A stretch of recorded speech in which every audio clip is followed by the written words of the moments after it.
Assalomu alaykum do'stim. Bu videoni ko'ramiz. Siz kimni sog'indingiz? Kommentga yozib ketamiz do'stlar.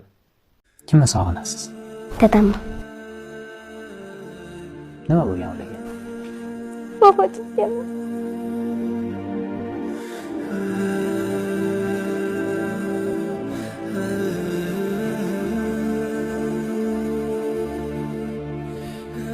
Nima degan bo'lardi esladingizmi? Nima gap aytolmagansiz? Dadam oldimga kelishni oxiriga Kelganlarida nima dedingiz ularga?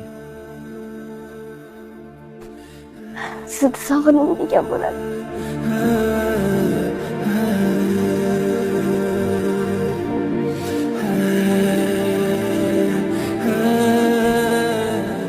Dadingiz qanaqa inson bo'lganlar? Yaxshi inson bo'lganda hammaga yaxshi gapirardi. Hech gapir